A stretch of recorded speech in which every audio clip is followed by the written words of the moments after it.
Hello students, मैं विनीत कुमार पाठक अपने YouTube channel पाठक chemistry classes में आप सभी का एक बार पुनः स्वागत करता हूं। आज हम लोग ऑर्डर ऑफ रिएक्शन और differential form and integrated form of first order, second order and third order reactions का अध्ययन करेंगे। सबसे पहले ऑर्डर ऑफ रिएक्शन की बात करते हैं। Order of reaction is an experimental value. It can not be calculated theoretically. Order of reaction provide information about the impact of change of concentration over the rate of reaction. If a reaction is zero order, it means there is no effect of change of concentration of reactant over the rate of reaction.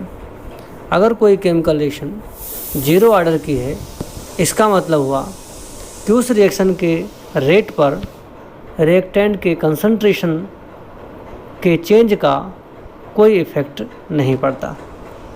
और ऐसे reaction के rate concentration of reactant से independent होते हैं। They are independent from the concentration of rate of reaction और independent of the concentration of reactant molecules. If a reaction is first order reaction, it means if we double the concentration of reactant, then rate of reaction becomes also doubled. First order reaction हम उन reaction को कहते हैं जिनमें अगर किसी reactant के concentration को डबल किया जाए तो उनके रेट ऑफ रिएक्शन भी डबल हो जाते हैं। It means there is a direct relation between the change in the concentration of reactant and the rate of reaction. Now second order reaction. Second order reactions are those reactions in which if we change the concentration, if we double the concentration of a reactant, then rate of reaction becomes 4 times increased. So there is a 4 times increment of rate of reaction if we increase the concentration of a reactant. अगर किसी reaction में reactant के concentration को double किया जाए और उसका rate of reaction 4 time हो जाता है तो हम कहेंगे कि उस रिएक्शन का ऑर्डर है सेकंड ऑर्डर। ऐसे ही third order reaction.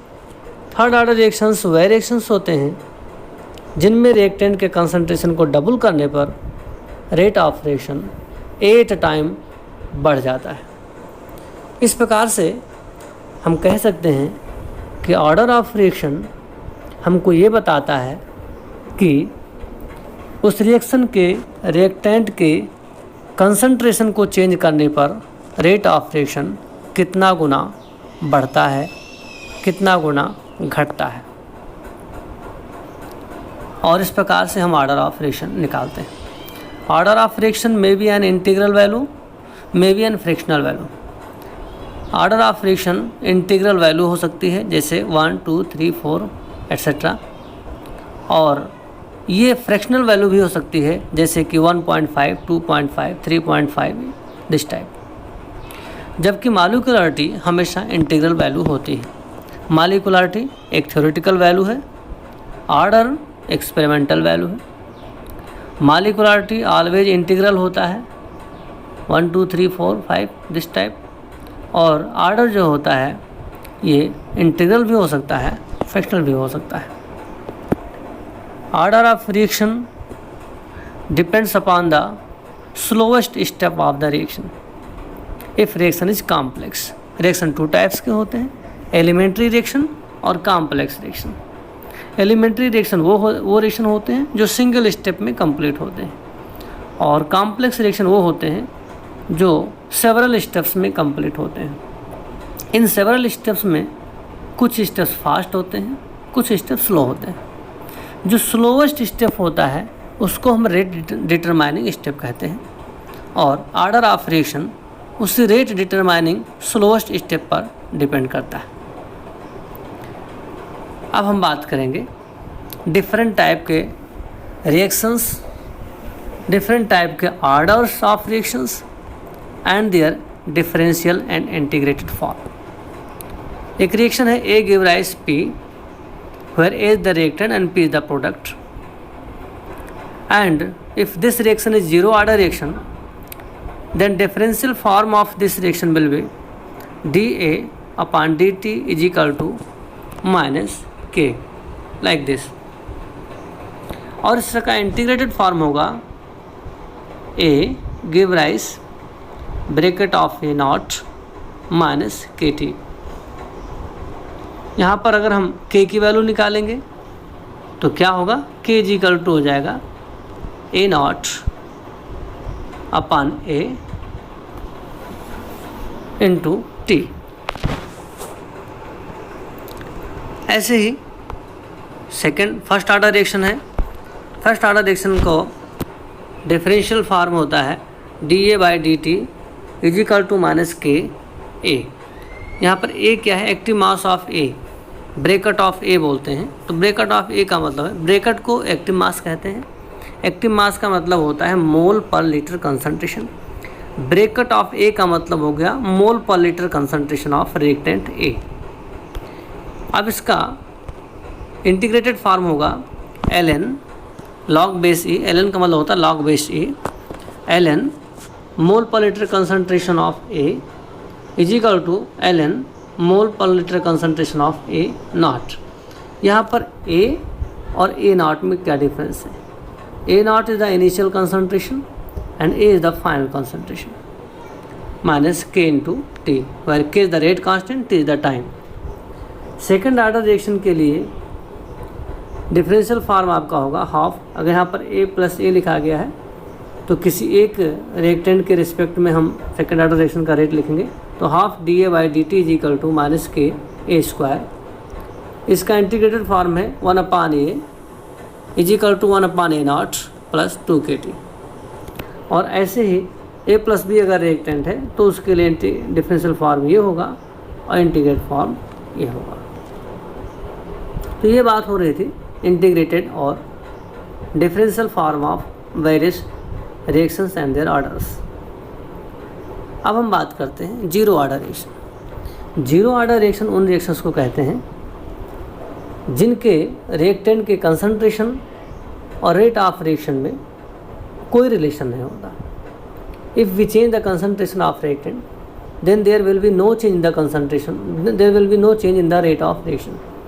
So rate of reactions are independent of the concentration of reactant molecules.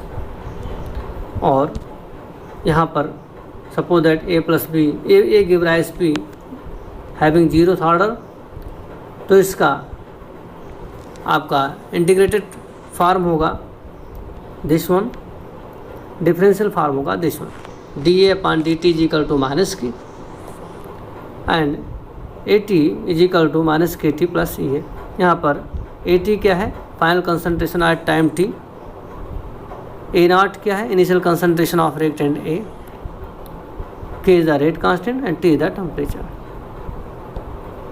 इसका स्लोप अगर प्लॉट बनाएंगे तो जीरो ऑर्डर रिएक्शन का प्लॉट होगा time versus concentration of reactant में इस प्रकार से बनेगा, slope is equal to minus k. कभी कभी एग्जाम में आता है, आइडेंटिफाई करना होता है, एक पिक्चर दिया रहेगा और आपसे पूछेगा इसका ऑर्डर बताइए।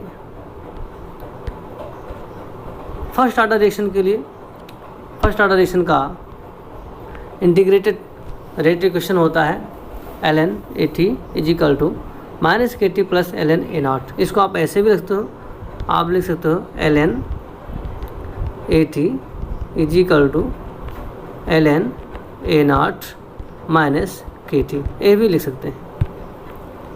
Where at is the concentration of a after some time t, k is the rate constant, और फर्स्ट ऑर्डर रिएक्शन में रेट कांस्टेंट का यूनिट होता है per second. Time t is the time in second, a not is the initial concentration of reactant a. इसका भी plot है ln versus time. तो ये भी प्लॉट इस प्रकार से आपको दिखेगा। ये प्लॉट है। Slope is equal to minus क्या होगा, ln और टाइम वर्सेस का ये प्लॉट होगा। फर्स्ट ऑर्डर रिएक्शन का एग्जाम्पल है conversion of methyl isonitrile into acetonitrile, और ये रिएक्शन फर्स्ट ऑर्डर रिएक्शन है। इसको प्रूफ करने के लिए आप प्लॉट बना सकते हैं between the concentration and time, और आप देखेंगे कि जैसे जैसे कंसंट्रेशन ऑफ रिएक्टेंट चेंज होता है ठीक उसी प्रोपोर्शंस में रेट ऑफ रिएक्शन भी चेंज होता चला जाता है। इस प्रकार से आपको फर्स्ट ऑर्डर रिएक्शन के बारे में जानकारी मिल जाती है। A plot of ln AT versus T will yield a straight line with a slope minus K. This prove that this is the first order reaction. इस प्रकार से अगर आप ln A वर्सेस T का प्लॉट बनाएंगे तो आपको एक स्ट्रेट लाइन मिलती है जो ये बताता है कि ये रिएक्शन फर्स्ट ऑर्डर रिएक्शन है। ये इसके प्लॉट दिए हुए हैं। When ln A is plotted as function of time, straight line results the process is first order के द नेगेटिव स्लोप, और इसकी वैल्यू दी हुई है 5.1 × 10⁻⁵ सेकेंड इनवर्स। तो इस प्रकार से ये प्रूफ होता है कि ये रिएक्शन फर्स्ट ऑर्डर रिएक्शन है। Now second order reaction. Second order reaction का इंटीग्रेटेड रेट इक्वेशन है 1/AT is equal to KT + 1/A0। AT वही इनिशियल कंसंट्रेशन है at time t, k rate constant है, t टाइम इन सेकेंड है, A0 initial concentration of reactant A है। इनके जब plot बनाते हैं सेकेंड ऑर्डर रिएक्शन के लिए तो 1/AT वर्सेस टाइम, तो आपको प्लॉट इस प्रकार से मिलता है। 1/AT वर्सेस टाइम का प्लॉट मिलता है। इसका भी slope is equal to positive होगा। स्लोप ऊपर की तरफ जाता है, स्लोप पॉजिटिव है। अगर स्लोप नीचे की तरफ आता है तो स्लोप नेगेटिव कहा जाता है। Now half life. Half life क्या होता है? Half life is the time interval within which the concentration of a reactant becomes just equal to its half of the initial। Half life वो time period है जिसमें किसी reactant का concentration अपने initial concentration का हाफ रह जाता है, आधा रह जाता है। आप ऐसे कह सकते हैं, half life is the time taken for the concentration of a reactant to drop to the half its original value. अब अगर आपको जीरो ऑर्डर रिएक्शन का हाफ लाइफ इक्वेशन निकालना है तो जीरो ऑर्डर रिएक्शन का हाफ लाइफ इक्वेशन है T12 is equal to A0/2K। T12 क्या होगा?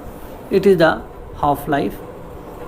A0 क्या है? Initial concentration of reactant divide by 2, यानी हाफ कंसंट्रेशन हो जाएगा, half initial concentration into K is the rate constant. आप इसको इस प्रकार से भी लिखते हैं, एक right ln 0.5 minus KT half. अब ln 0.5 KT हाफ इस प्रकार से भी इसको लिखा जा सकता है। Half life for the first order reaction. First order reaction का जो इंटीग्रेटेड रेट इक्वेशन है वो है इस प्रकार से AT is equal to 0.5 A0। ये इंटीग्रेटेड फॉर्म में हम लिखेंगे इसको, और इसकी वैल्यू हो जाएगी ln 0.5 is equal to minus KT half. और इसको जब आप सॉल्व करेंगे तो आपकी वैल्यू ये आ जाएगी T12 is equal to ln 2/K। और इस प्रकार से सॉल्व करेंगे तो इसकी वैल्यू आ जाएगी t half is equal to 0.6932 divide by k. यहाँ पर ये जो 5.7 लिखा गया है ये रेट कांस्टेंट की वैल्यू है। इसके लिए एक एग्जांपल भी दिया गया है, what is the half life of N2O5 if it's decompose with a rate constant इतना। तो डिकम्पोजिशन की जो रिएक्शन होती है वो फर्स्ट ऑर्डर रिएक्शन होती है। तो फर्स्ट ऑर्डर रिएक्शन के लिए रेट हाफ लाइफ इक्वेशन जो बनेगा वो आपका ये बनेगा T half is equal to ln2/k। ln2 की वैल्यू आपकी हो जाएगी 0.6932 और डिवाइड बाई के कर देंगे। इस प्रकार से इसकी वैल्यू निकल जाएगी 20 मिनट। ऐसे ही हम कुछ अन्य रिएक्शंस का हाफ लाइफ इक्वेशन देखेंगे। ये समरी है, summary of the kinetics of zero order, first order and second order reactions को। अगर रिएक्शन जीरो ऑर्डर है तो उसका रेट होता है rate is equal to K. Concentration time equation होता है mole per litre concentration of A minus mole per litre concentration of A not, ये फाइनल कंसंट्रेशन है, और initial concentration is equal to minus के T. इसका half life equation बनेगा T half is equal to mole per litre initial concentration divide by 2k। अगर first order reaction है तो इसका रेट ला होगा rate is equal to k into a. इसका concentration time equation होगा ln final concentration minus ln initial concentration is equal to minus के t. और इसका हाफ लाइफ इक्वेशन बनाएंगे तो ये बनेगा T half is equal to ln2/k। T half ln2/k को आप लिख सकते, t half is equal to लिख सकते हैं 0.6932/k। सेकेंड ऑर्डर रिएक्शन का अगर आप रेट ला देखेंगे तो ये होगा rate is equal to k a square, और कंसंट्रेशन टाइम इक्वेशन इसका होगा 1/, final concentration minus 1/, initial concentration is equal to k t. और इसका हाफ लाइफ इक्वेशन बनता है t half is equal to 1/k into initial concentration. इस प्रकार से आप जो है ये समरी देख सकते हैं।